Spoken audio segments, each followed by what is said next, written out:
Fala pessoal, sejam muito bem-vindos aqui ao canal e hoje vou falar sobre fundos imobiliários do setor de logística. Vou citar 3 exemplos aqui, a gente vai olhar tudo isso na prática, tá? Vou falar sobre o XPLG11, vou falar sobre o GGRC11 e sobre o HGLG11, tá bom? Então, o setor dos fundos imobiliários, né, tem sido muito resiliente aí nessa crise que a gente está passando, até por causa desses centros de distribuição, de logística, etc. Mas a gente vai falar muito sobre isso aqui hoje, então fica comigo até o final desse vídeo, se inscreve aqui no canal que são 3 novos vídeos por semana, sempre trazendo essas novidades para vocês e isso me motiva muito a continuar meu trabalho aqui no YouTube, tá? Deixe também aqui os seus comentários e vamos lá pro vídeo. Ah, um detalhe importante, hein? Eu sei que vocês gostam de fundos imobiliários, eu e minha equipe a gente preparou um e-book sobre os 10 passos para você investir nos fundos imobiliários também, tá? Então acesse o link aqui na descrição, é totalmente gratuito e você pode acessar esse conteúdo. Então logo de cara aqui já vou começar a falar do primeiro fundo que eu separei para vocês hoje, que é o GGRC11. Vamos lá. Então o GGRC11, né, um fundo de logística, vamos ver o desempenho dele em 2020, né? Vamos começar aqui do dia 2 de janeiro até agora.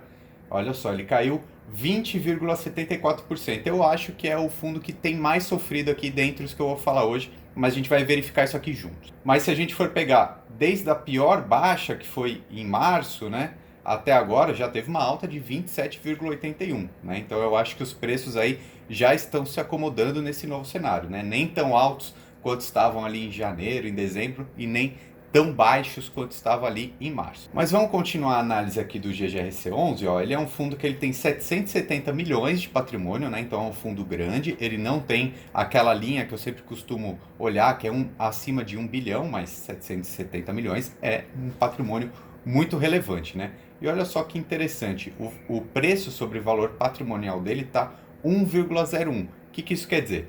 Está querendo dizer que o valor da cota disponível ali na Bolsa de Valores está correspondente, está condizente com o valor que esses imóveis têm no mercado, tá? Então, quando esse P sobre VP tiver em 1 ou muito próximo de 1, quer dizer que o preço da Bolsa está condizente com o preço no mundo real, ali no mercado físico de imóveis, né? É óbvio que a gente tem que olhar com calma, né? Essas métricas, sempre digo, todas as métricas a gente tem que olhar com calma. E essa aqui especificamente porque, às vezes, o preço que foi colocado pelos consultores ali nos imóveis, no setor imobiliário físico, de repente o preço que foi colocado ali é mais antigo do que o preço que está colocado na bolsa, porque esse valor patrimonial aqui do mercado físico ele é avaliado uma vez por ano, né? Então, e na bolsa de valores a cada segundo está mudando o valor da cota. Então a gente tem que olhar com calma, até porque a gente está passando por uma crise. Será que o valor desses imóveis continua o mesmo que um ano atrás? Provavelmente não, né? Será que ele está o mesmo valor do que será daqui a um ano? Também provavelmente não, tá? Mas uma métrica para a gente seguir aí uma análise, quando está próximo de 1, a gente costuma achar que é interessante. Deixa eu continuar aqui então. Agora os dividendos, né?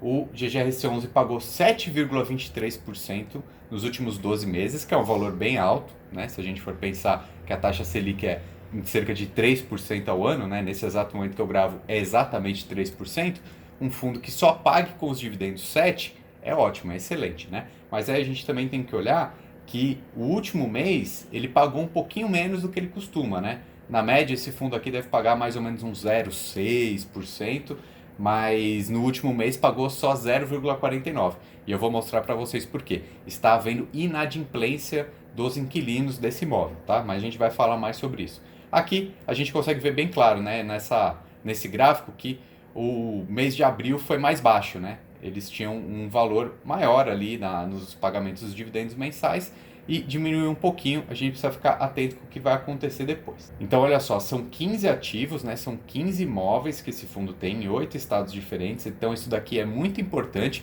até porque eu já estou falando para vocês que alguns desses inquilinos estão dando um calote ali, estão pedindo adiamento do pagamento, uma inadimplência, então é bom ter uma diversificação justamente, porque se um ficar inadimplente, você tem os outros 14 ali para segurar a onda desse fundo. Por isso que ele continua aqui distribuindo os dividendos. Então vamos olhar aqui quem são os inquilinos, né? Então você tem a Etra, você tem a Ambev, a Hering, a Jeffer. São essas empresas aqui que a gente precisa ficar atento. Então, Moinho, Camargo Embalagens, Cepalgo, Nissei, Copobras, Suzano. Então são essas empresas que vão pagar o aluguel que vai virar o dividendo. Então a gente precisa confiar na saúde e nos negócios dessas empresas, tá? Então deixa eu olhar aqui a parte da vacância e os fatos relevantes do fundo, ó.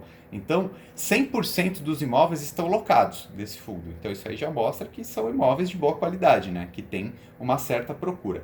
Mas vamos ver aqui agora os fatos relevantes para a gente ver o que está acontecendo com esse fundo. Olha só, então nesse fato aqui a gente vê que uma das locatárias, a Etra Sistemas Automotivos, comunicou inadimplência no mês de abril, ou seja, ela não pagou o mês de abril. Então aqui é um grande problema e a gente, continuando analisando aqui o fato relevante, a gente vê que a gestão do fundo já foi atrás da empresa para perguntar o que está acontecendo, cobrar, né? Tanto que ele até fala aqui que foi firmado em 12 de novembro de 2018 um contrato atípico de locação pelo prazo de 12 anos. Então, o fundo ele tem todos os atributos legais para ir atrás da empresa, né? Tem as garantias, tem o contrato para que essa empresa pague. E olha só, esse aluguel aqui ele representa 11 centavos por cota.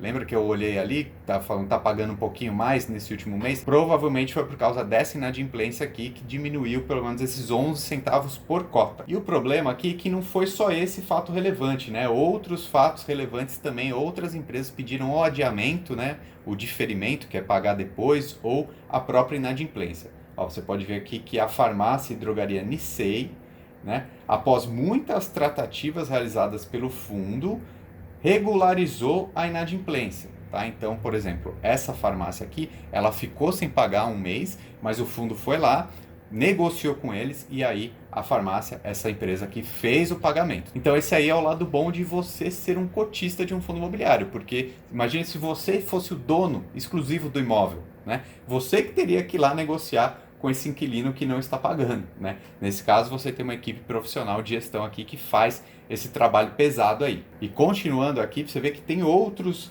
inquilinos aqui. A Cepalgo também, após tratativas realizadas, regularizou a inadimplência, ou seja, também ficou um pouco sem pagar. A Jeffer Produto Siderúrgico também ficou um tempo sem pagar, mas já fez um acordo aqui, ó, de implar um pagamento em 2 vezes. Ok? Então, assim, isso é algo que a gente vai começar a ver muito mais, né, a partir de agora, porque a gente tem uma projeção aí do PIB de queda de mais ou menos 5% em 2020, então algumas empresas vão passar por problemas e isso vai refletir em algum momento nos fundos imobiliários também, principalmente nessa parte dos aluguéis, né, das rendas. Mas eu sempre te lembro, você está comprando um fundo imobiliário porque você está comprando o patrimônio, o imóvel.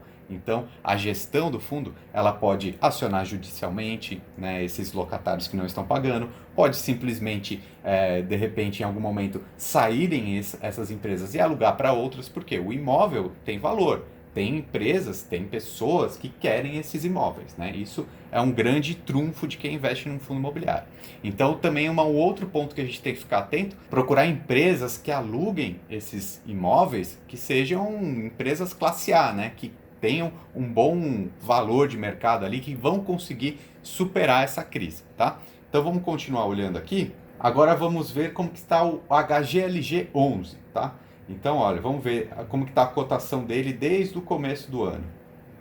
Tá aqui, ó, uma queda de 16,81%, mas também, ó, a gente pode ver que de março até agora já subiu 50,68%. Olha só, né? Então a gente vê que em março a gente teve ali um fundo do poço mesmo, né?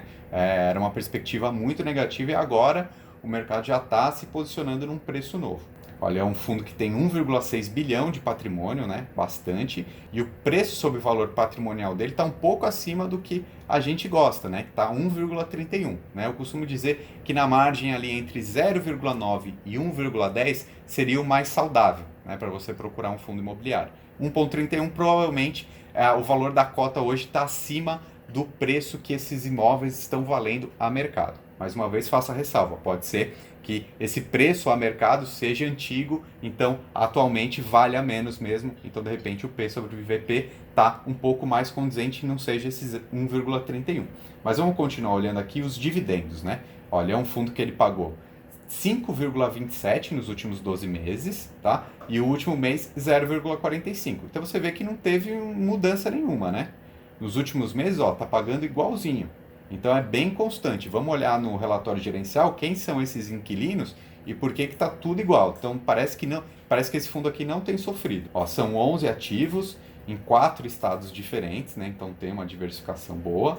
Tem a Brascabos, Lojas Americanas, Condomínio SJC, Master Office, Kramer Blumenau, Techtown, todos esses que estão aqui, Volkswagen, Gerdau, etc. Mas vamos olhar aqui a vacância. Então, ó, tá pequena, né? 93% dos imóveis estão locados, mas vamos ver aqui o relatório gerencial ou o fato relevante deles. Aqui a gente já consegue ver uma coisa bem interessante, ó. Em relação ao fluxo dos aluguéis, 83% foram recebidos. Isso quer dizer que 17% foram inadimplências. Então, olha só, mesmo assim, esse fundo que pareceu estar resiliente ali quando a gente olhou apenas os dividendos, aqui no relatório gerencial a gente vê que ele está com 17% de inadimplência, que é por causa da locatária Lojas Americanas, tá? Então as Lojas Americanas não pagou. E aí ele ainda continua, apesar desse impacto negativo, né, dessa inadimplência das Lojas Americanas, eles mantiveram o distribuimento dos 78 centavos por cota, porque eles tiveram um lucro na venda de um dos imóveis que ele tem no fundo, que é o Air Liquid Campinas, tá? Então eles dizem que eles têm resultado ainda em caixa, né, que eles podem distribuir dentro do semestre. Esse é um detalhe importante que a gente aprendeu aqui durante a pandemia, que os fundos eles pagam todos os meses, né, os dividendos, né, esses proventos, esses rendimentos que ele tem. Mas, obrigatoriamente, dentro do semestre, ele tem que distribuir até 95% do lucro, né? Então, não é, na verdade, não até. Tem que distribuir 95% do lucro que tem. Então, o HGLG aqui, por exemplo, ele distribuiu o mesmo que ele estava distribuindo nos outros meses, mesmo com a inadimplência, e diz que ainda tem um certo caixa aí para distribuir se continuar tendo lucro, né? Então, aqui o que a gente tem que analisar, né? Se, por exemplo, será que a Lojas Americanas, no caso, vai ser uma empresa que vai quebrar, que vai trazer um grande prejuízo para esse fundo? Provavelmente não. Então aqui é a hora que a gestão vai ter que entrar em contato lá com as Lojas Americanas e negociar, né? Então a gente tem visto muito aqui nos fundos imobiliários alguns inquilinos pedindo diferimento, ou seja, adiamento do pagamento. Se for um adiamento, não é tão ruim assim, né? É só um fluxo que você deixa de receber agora, mas recebe lá na frente. O problema é a inadimplência. Então, agora falando do último fundo que eu prometi para vocês, o XPLG 11, ao meu ver, é o que está se passando melhor por esse momento todo. Vamos conferir nos números isso. Vamos ver, ó. Ele teve uma queda de 21,43% no preço da cota, mas desde a mínima lá de março até agora teve uma alta de 35,78%, né? Mas vamos ver como que tá ele aqui, ó, um fundo bem grande, ó, 1,7 bilhão de patrimônio, o preço sobre valor patrimonial de 1,08, que é bom, né? Os dividendos, ó, nos últimos 12 meses ele pagou 6,27, mas já vê que tem uma pequena queda aqui de 0,48, né? Mas não parece ser uma queda muito substancial, né? Quando a gente olha aqui pelos gráficos, pagou 54 centavos, antes pagava 58,64, teve uma ligeira queda aqui, né? Mas você vê que nos últimos meses a cotação dele até subiu, né? São 11 ativos em 5 estados diferentes, e esse fundo aqui ele tem muitos centros de distribuição, até por isso que eles estão indo bem, né? Por causa das compras online, né? Dessa nova tecnologia que todo mundo está tendo que usar agora, eles têm muitos centros de distribuição. Lá o HGLG, por exemplo, ele tinha uma parte que era industrial, né? E aí a indústria tem sofrido muito, né? Então, de repente, esse daqui que tem mais CDs, por isso que está desempenhando melhor nesse tempo, né? Então, tem vários, né? Do Dia, Centro Logístico lá de Cajamar, Centro de Distribuição da Leroy Merlin, Panasonic, da Renner, etc., da Via Varejo também. A vacância, ó, 96% está ocupado, então isso é muito bom. Vamos dar uma olhada aqui no relatório gerencial. Olha só, isso aqui é interessante, ó, que ele já mostra que eles estavam preparando uma nova subscrição, ou seja, o que esse fundo queria? Ele queria captar mais recursos para ir às compras, né? Então você vê que é uma gestão muito ativa. Já tem bastante patrimônio, né? 1,7 bilhão, mas ele quer mais, né? Ele quer mais dinheiro para comprar outros imóveis para deixar esse fundo mais robusto.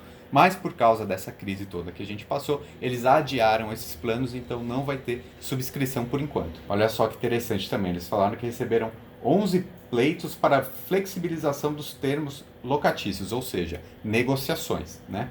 Então, a gente vê que teve uma inadimplência de 4%, mas eles dizem que estão evoluindo comercialmente de forma positiva, tá? Então, mesmo tendo essa inadimplência, mesmo tendo esses pleitos aí de negociação, a gestão está indo muito bem, não teve tanto impacto assim nos resultados do fundo até o momento. É interessante analisar aqui também que eles mostram que a maior parte do dinheiro está aplicado já nos imóveis, né? Eles têm pouco caixa, aí cerca de 2% do patrimônio todo. Não é muito, mas é bom que tenha um certo caixa. A maioria dos contratos é atípico, isso é bom, né? Que dá uma segurança.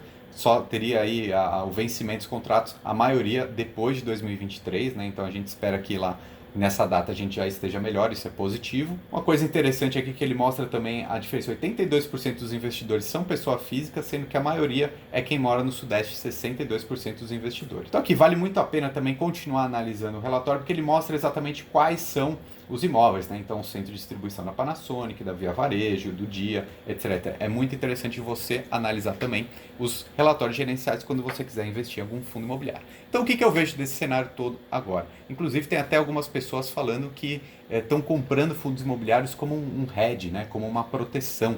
Eu acho que faz até sentido, né? Se a gente for pensar que a economia brasileira vai passar por maus momentos, né? Pode ser que demore para ter uma retomada, né? Então é bom a gente pensar em comprar, investir o seu dinheiro em alguma coisa que você saiba exatamente o que é. Então você comprando imóveis, mesmo que a retomada da economia demore, você sabe que aquele imóvel tem um valor hoje, terá um valor no futuro. Se tiver uma retomada da economia, o valor dos imóveis vai subir novamente também, mas pode ser que demore, né? Então a gente tem que sempre tomar cuidado com isso. Acho que os preços ali já estão no mercado, né? Então dificilmente a gente vai chegar naqueles patamares do final de 2019, mas também dificilmente a gente vai chegar nos patamares ali de março, que estava tão baixo. Eu acho que a partir de agora a gente vai ver um pouquinho mais de racionalidade andando nesse novo cenário. Então a dica aqui, o conselho é: procure sempre imóveis que você confie, imóveis que sejam bons, que é o patrimônio, é nisso que você investe,